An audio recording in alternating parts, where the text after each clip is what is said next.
All right. So I'm here today with Paulie Sabol. Is that how we say it? Sabol. And he's going to just share with us a little bit about himself. So, Paulie, what is it that you exactly, what makes you interesting? I know you're an internet marketer, right? Sure, absolutely. So I like to call myself actually a quiet marketer. Okay. And what that means is it's how to say less to fewer people and make more money. In actuality, I'm an introverted person, even at times shy. And that would be more of a shock to people who know me or seen me on stages in the national stages or the international stages. But really, it's simply because I cast myself in the role of somebody who is not shy Okay. and not introverted. But the quiet marketer is a concept that says if there's something that is important enough to get out as a message, that the very best way to do that is not by making the message available for free, but making the message available at a fee. And inside of that information product, that people will actually buy information, that you can include the story, the reason why, the best arguments, the best case studies for where somebody can go to get even more information. So see, I'm the quiet marketer. I only speak to people when they come up to me with credit card in hand, nodding their head up and down, excited about going further in a subject, like, for example, teaching children about wealth and money. And your site is teachingchildrenaboutmoney.com. And that's an exciting kind of prospect.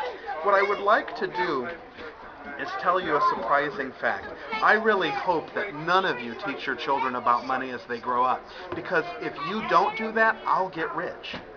And I'm here to say that there's a truth in this world that goes like this. It's called that the rich get richer, and very often the poor become more disenfranchised and less empowered. And here's why.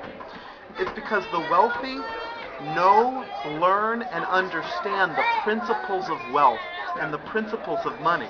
Money has principles behind it, and the people who understand and apply them will watch their money multiply. See, the rich get richer, and we know that because we didn't know them when they weren't rich. We only started to pay attention once they became rich. And because they applied the principles, they became rich, and after they became rich, they didn't forget the principles. They kept on doing them. Whereas very often the people who are disenfranchised, who are financially feeling as if they don't have a birthright, as if they don't have an economic opportunity, they stay in those same decisions, those same patterns, those same principles. Now let me ask you this. Do you tie your shoes pretty much the same way you did when you learned it when you were 2? Well, that's why you really want to raise up your children with an understanding of the principles of money. And I don't want to step on your content, but I will share this. It starts with understanding what to do with $1.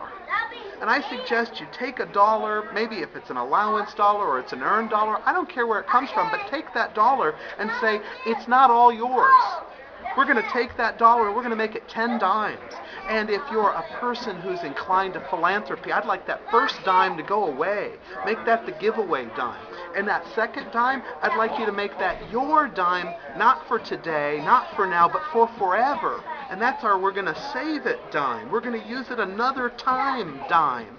And then take a third dime, and that's going to be our dime that we use for a opportunity.